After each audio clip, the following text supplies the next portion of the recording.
Hi. So I want to thank everybody who might be watching today. It's another episode of Books Galore and CreatorCore. And today we have two amazing authors that are joining us. First, we have Michael Copeland. He is a many times awarded author, and I would like to have him introduce himself. Please open up your mic, Michael, and tell us about yourself.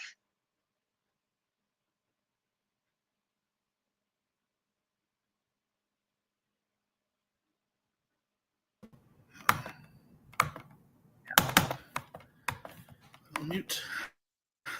Sorry. Just want to mute. I can't unmute myself. I can hear you. Oh. You can hear me? Yes.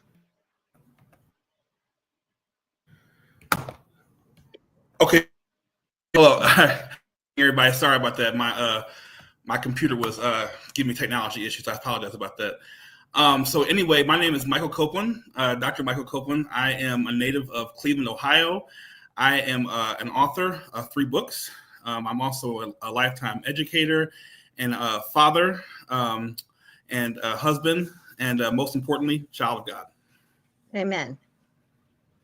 So, why don't you tell us a little bit about your creative journey and sort of the event that you said you're about to hold within the next couple days, as well as, possibly, I don't know if you have one of your books with you, but possibly one of your books that you would like to discuss. Yes, ma'am. I actually have all 3 of my books, but I will definitely. I know we're short on time. But yeah, so the event that I'm hosting, that I'm co-hosting, I should say, with my counterpart, author and award-winning author and entrepreneur, Schwartz Purcell. Him and I are both Author of the Year finalists for 2025 International Impact Book Awards. So we wanted to pretty much start a program that is suitable and affordable for all authors to take advantage of. Whether you're starting out as an author or whether you've already written a book and you just want to grow your brand and grow your book, this webinar is for you. So we definitely have a lot that we're offering and to support authors as well going forward. We definitely want to make this worthwhile as far as helping authors engage in the author community. So integration, publishing like a pro, whether you are in the middle of writing a book or trying to, like I said, grow your brand, and definitely understand your legacy and understand what your message is trying to say. Some people have a message, but they just don't know how to fine tune it. So that's kind of what we're offering at our webinar, and we definitely want to make this affordable and feasible for all authors to take advantage of. And this will be ongoing. So our first webinar will be on Wednesday, but we will do this again every last week of the month. So stay tuned for September and October, and also there'll be some more additional resources that we'll be giving out as well. That is awesome. So, when did you first begin writing? So I first started writing 2 years ago, actually. My mentor challenged me to tell my story. I never even dreamed that I would even write or become an author. But it's like when I pick up that pen and started jotting down my notes and then putting it onto Microsoft, it's like, wow, writing became therapeutic for me. And I started working on my first book, The Journey of One Determined Educator, 2 years ago, and I published it May of last year, and God is good. It was blessed to receive 10 awards, including Amazon bestseller, and it just allowed me to tell my story. But I wasn't done. So immediately after I wrote the book, and I saw that it won awards. I never thought it could win awards, but when I saw that it won awards, it immediately had me to start writing my second book, which is The Journey of One Determined Educator, Part 2, Surviving the Trenches. So I made this into a series because the story wasn't over with the first book. So I launched my Part 2 series at the beginning of this year. And so my process is simple. I mean, I simply just write down my notes. I got to write down my thoughts in my journal. I carry around, I'm the old Harper Stewart, Tay Diggs, carry around a notebook and pen, jot down my notes, and then I'll type it on the computer. And then once I get all my thoughts together, then we'll edit and proofread. It's okay to use Chat GPT for editorial, not for you to write your story. But you want to make sure if you're self-published, you got to have an editorial. So once it's fine-tuned, and once I get another set of eyes on it, then I published, and I self-published. So I set myself up on Ingram Spark, Amazon, BooksBuy. Definitely recommend all those for authors. And great sites great platforms to put your book on, especially BooksBuy, where you get to maximize your royalties. So we teach about a lot of those strategies in the webinars as well. And we'll go over how authors can maximize their profits. And so my writing career just launched from my first book to my second book. And then I did an anthology, my third book that I launched in May with 15 co-authors. And that was a great project that I started back in November. It took about 4 months. And each author did a chapter on their experience, called Less Violence, More Mentoring, the title. And each author did a chapter on mentorship, what mentorship means to them, their testimonial, and also tips and strategies on how the community can, what the community can still do, in the absence of things that are being taken away. So how can you better your community, mentoring tips, community service strategies. So all this is full of knowledge from 15 different perspectives. So now that I have 3 books under my belt, all 3 books, I'm proud to say, are award-winning. So I'm now a 3-time award-winning author. So God is good. All the time. So like I just have a passion for this business. So I revamped my entire LLC, my business, to support authors. So I support authors, helping them write their books, helping them jot down their ideas, setting up blueprints for them, book trailers, editing, proofreading. And I started launching my first clients this past spring. And now I have several clients. So and hopefully this webinar will also build the author community as well. So why don't you tell us the name of your LLC and your company, and then sort of tell us what inspired your writing process for your first book? Okay. So my business LLC is called Copeland Consults LLC, obviously from my last name. And so what inspired me to write was my mentor. About 2 years ago, I was about 70 pounds heavier. About 90 pounds heavier, 70, 90 pounds heavier. I was in a stagnant place in life and just high blood pressure, unhealthy. But I also just was stagnant professionally as well. So my mentor just happened to be in town and he saw me, hadn't seen me in years. He's also another author, another award-winning author as well. And so he had really just, said to me like, "Hey, bro, what's going on?" You know what I'm saying? Like, so he had to give me that talk, like, "Hey, that health check, and you need that. That's why God has certain people placed in your life for a reason." So with the getting my health together, he also inspired me to write. He said, when I started writing books, it really broadened my horizons, got my stories out there, and you need to write a book too. You got a story, Mike, tell your story. And so that's kind of what sparked the first book. So as I was losing weight, as I went to the gym every day, as I started eating right, eating better, I also started writing. And so it was kind of, a blessing to be losing weight and to be writing my story and my testimony at the same time. So that really was the start of what inspired me. Okay, that is awesome. So what is one thing that you really remember that was difficult, or maybe just, it took you a little bit of a moment to sort of process in your writing process of the first book? And did it carry over to the second book? So what was difficult was where to end it, for the first book. It was just, like where to end it. Also, because it was my first book, I had to like revise it like 1,000 times. I kept finding something new, you know. But also be self-published and get your work out there, which is why I went after the awards, was so I could build credibility. So trying to get your face and name out there, and trying to get people to give you speaking engagements, author talks, vendors, opportunities.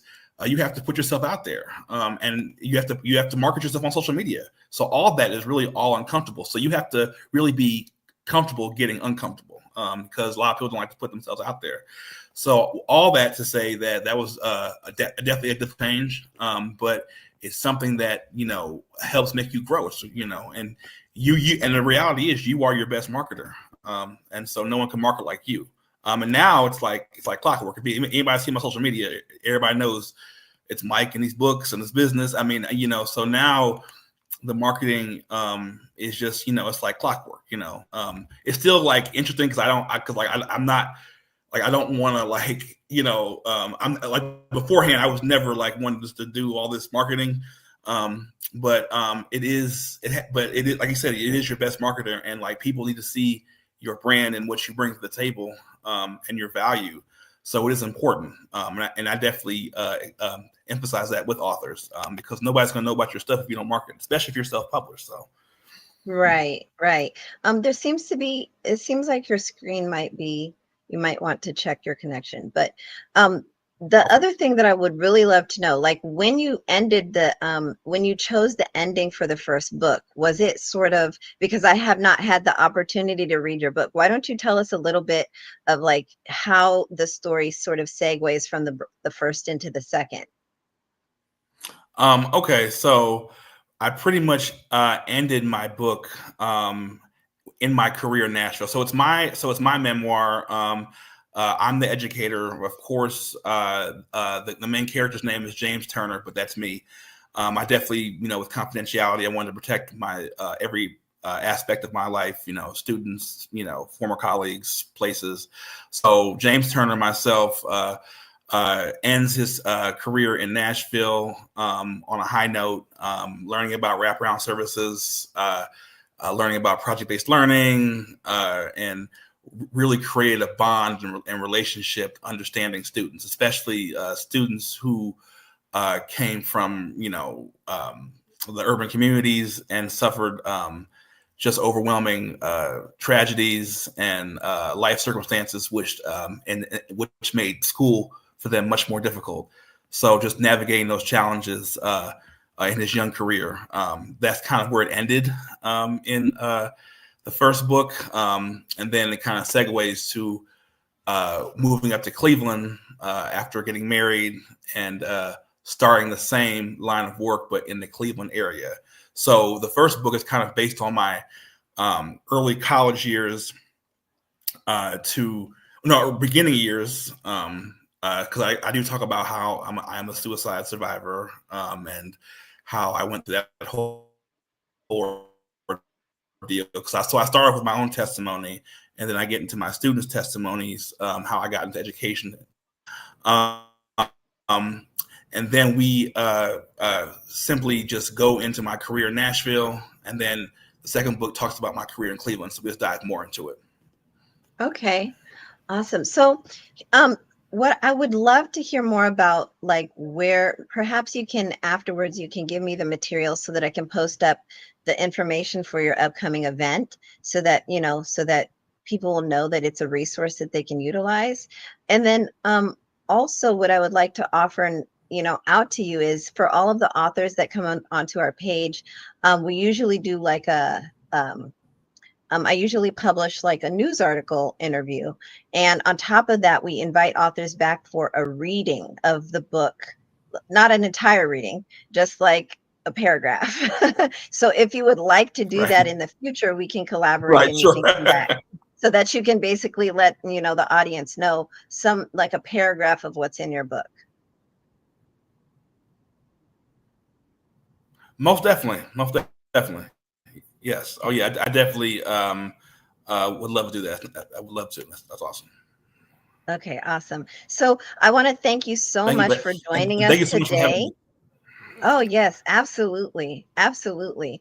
And please make sure that when you go to the Facebook page, that you put in the comments the links to all of your books, so that people who are watching can click through and see your books. And I'm going to thank you again for joining us today. Will And then we're do. going to segue into the next author. Thank you so much. Thank you. Right. Okay, so I want to thank him for joining us today. We are now going to invite our next author, K.A. Masterson, to the stage. She is an amazing author and has been here previously. Hi. Oh, I can't hear you.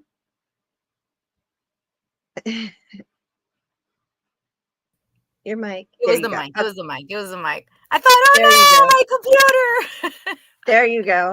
Okay. I'm so happy to have you back. Thank Thank you for you. joining us. How have you been? Why don't you tell the audience and remind them, do a little refresher about, yourself and your work. All right. My name is K.A. Masterson. I am a fantasy and paranormal writer. I have published 8 books, and on Halloween of this year, I will be publishing my 9th book. I'm so excited. I know. It's been a wonderful writing experience so far, like the publishing in the last 2 years. I've really picked that up, and so I'm very excited to be able to share this with you guys. This is awesome. So why don't you tell us what book you're going to read to us? Because I think the one you're reading this Yes. time is probably different from the one that you showcased last time, right? Yes. So I believe that the one I showcased last time was Waking Up Dead, which Right. is my favorite of all my my books. And look, I may have just published 8 books, but I have like 30 altogether, just That waiting you for are me to finish it. prolific. That's just waiting for me to finish in the last like 25 years. But the one I'm going to read today, I have an excerpt from, this is Zombie X. Zombie X was published last Halloween, and Zombie X 2 publishes this Halloween. That cover is amazing. Thank you, Warren Designs. Nice. Thank you. Thank you.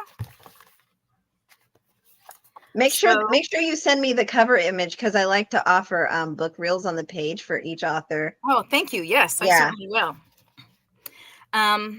Would you like me to read now? Yes, go ahead. All right, so I'm going to read chapter 9. It's called Sweat and Survival. There are 3 main characters in the Zombie X series.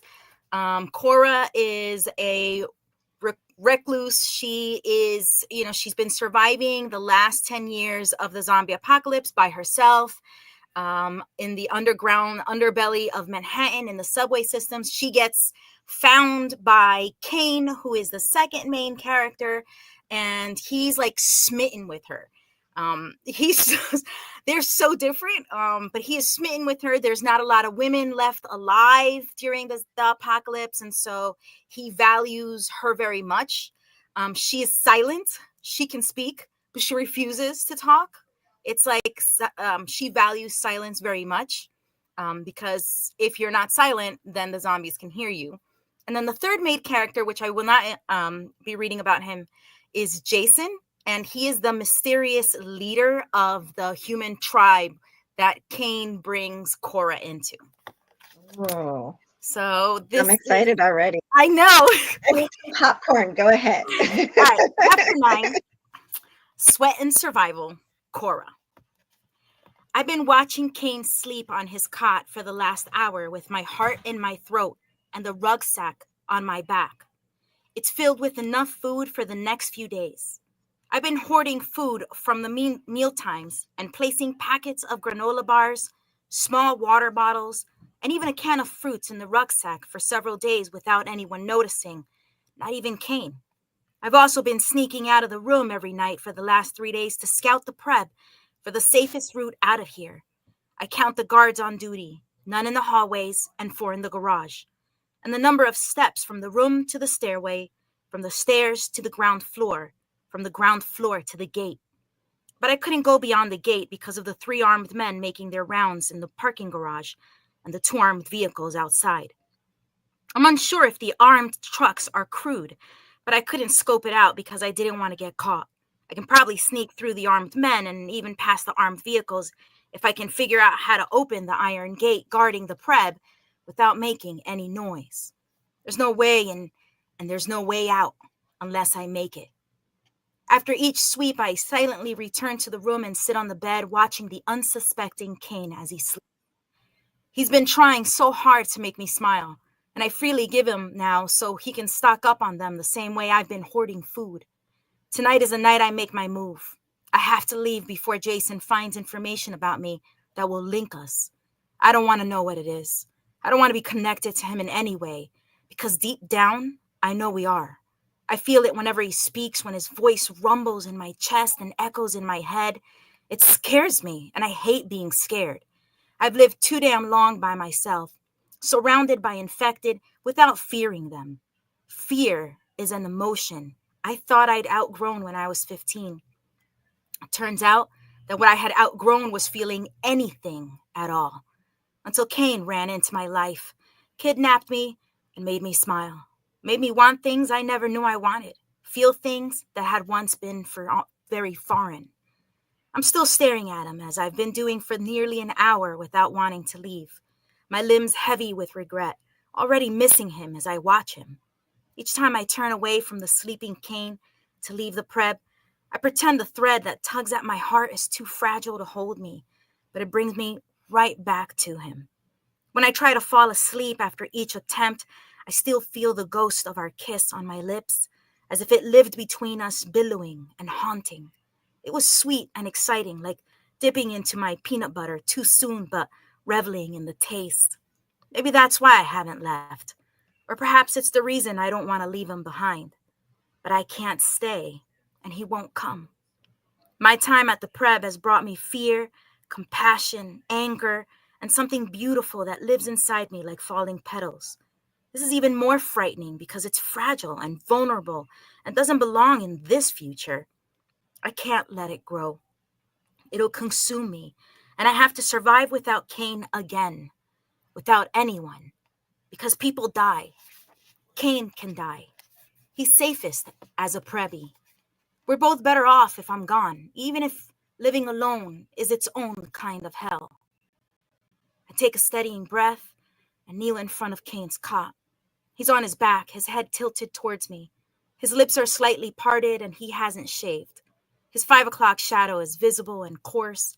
Knowing I'll regret it as soon as I do it, I touch his face, feeling the abrasive hair under my hand as it tingles and tugs at that thickening thread in my heart. He stirs but doesn't wake.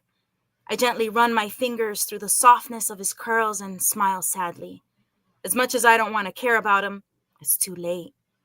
He melted me with each touch and each breath I inhaled into myself.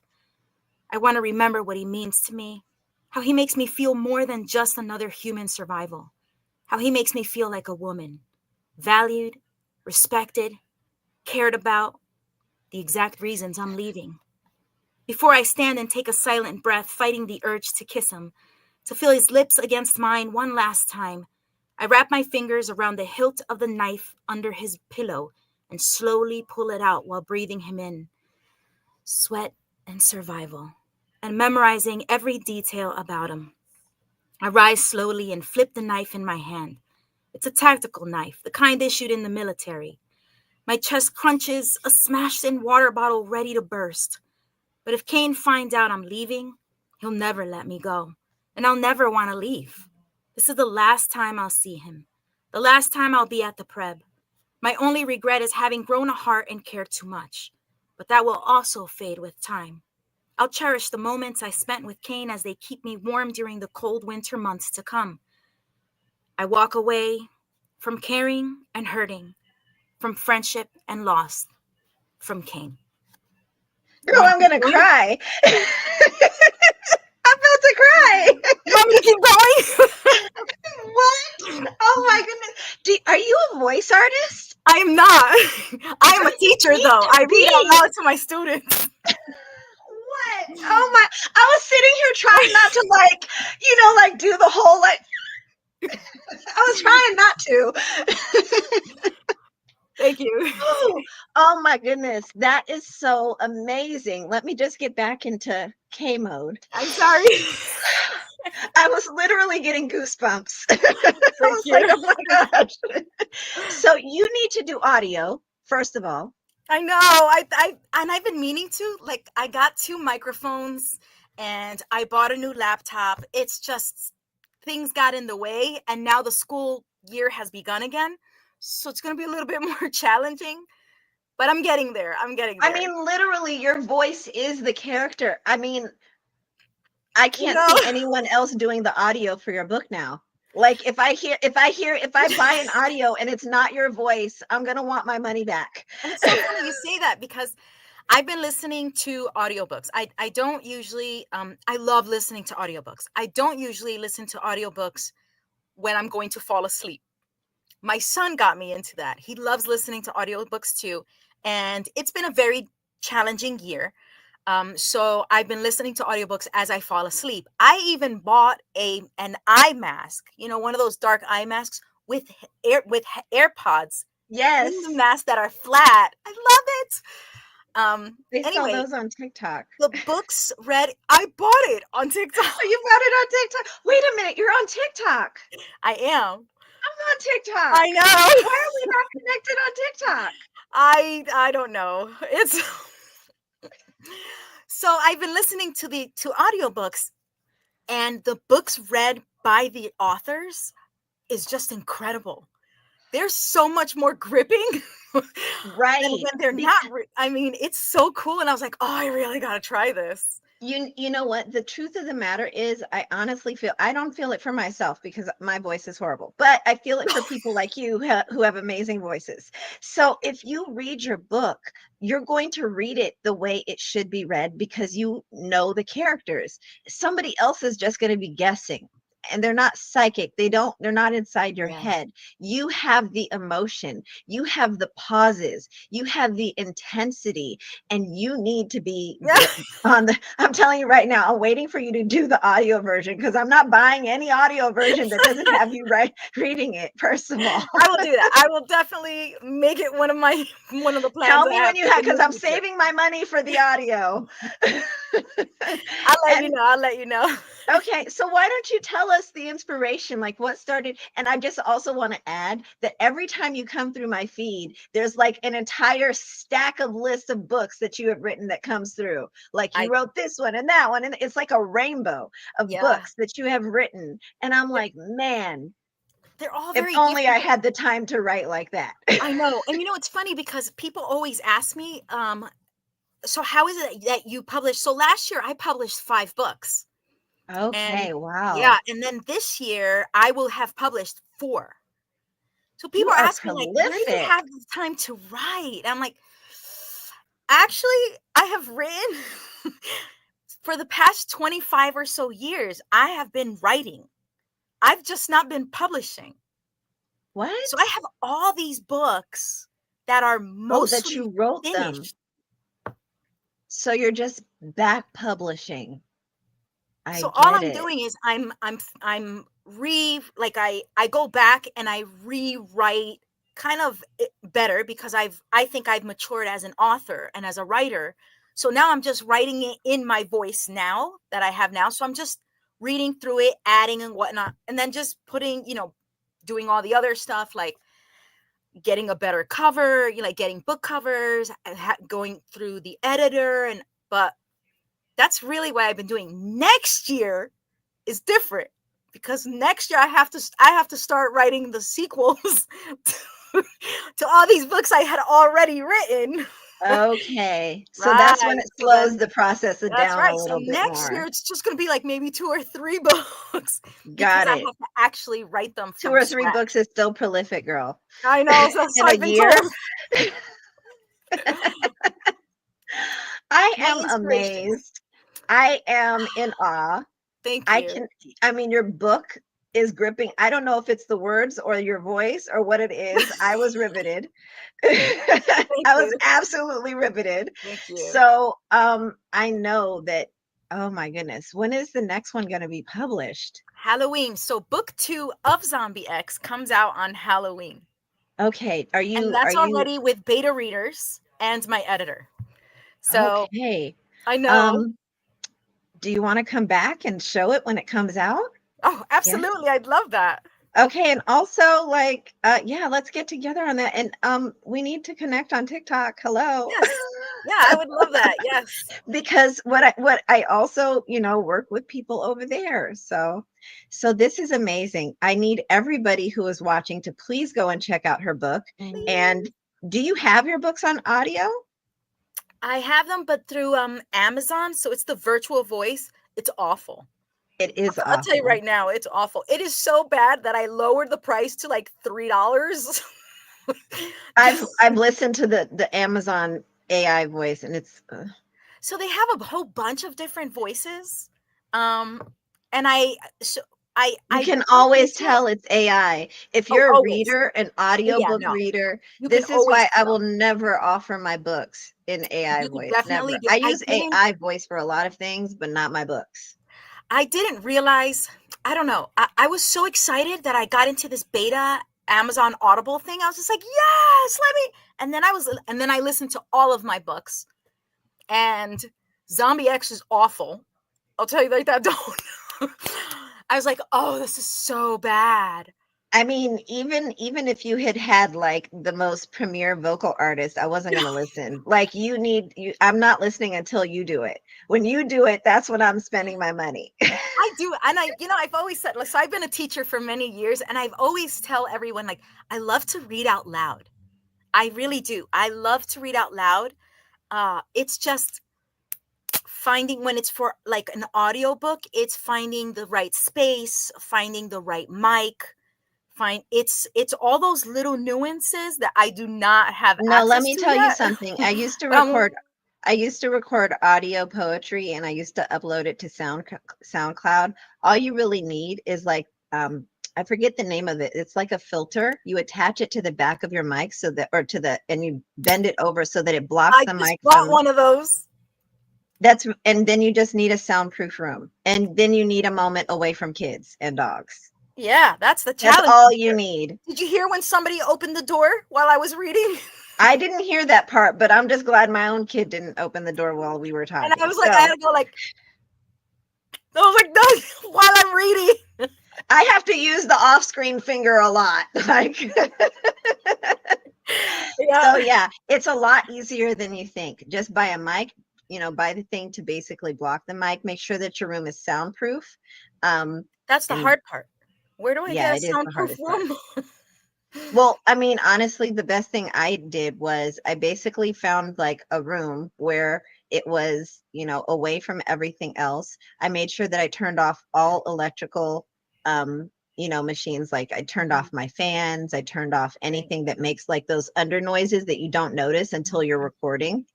That's really the most. You want it utterly silent. So I gotta find the room. I'm waiting. Let me know. I will. I'll dish out the cash. I will. So I just want to thank you again for coming. Let's connect and make sure that we get you scheduled for your next published. Thank you. And also, if you decide to participate in the Creator Carnival, we'll work on that.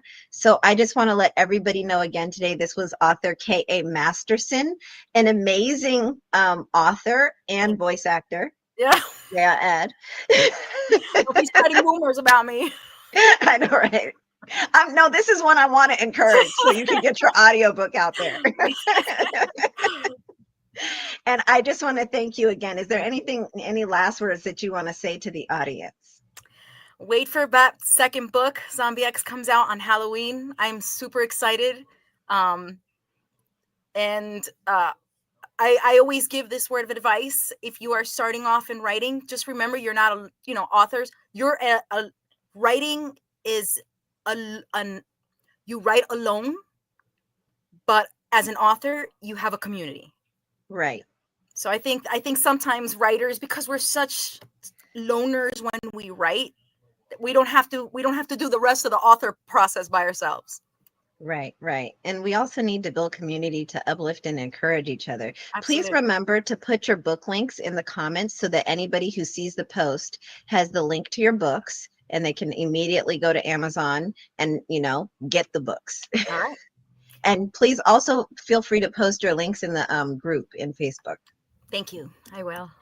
All right. Thank you so much. You're welcome. Bye. So I just want to thank anybody again today who was watching. This has been another event for Books Galore and CreatorCore. We have had two amazing authors today, author Michael Copeland and author K.A. Masterson. Please make sure that you check out the links in the comment, and please feel free to support these authors.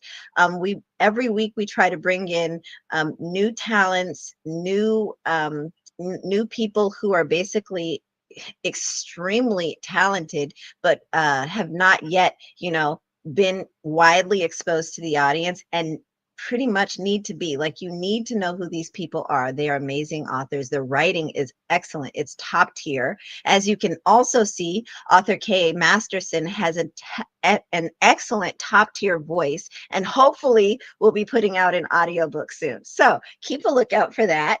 And we hope that you will join us next time on our next episode of Books Galore and CreatorCore. Thank you again.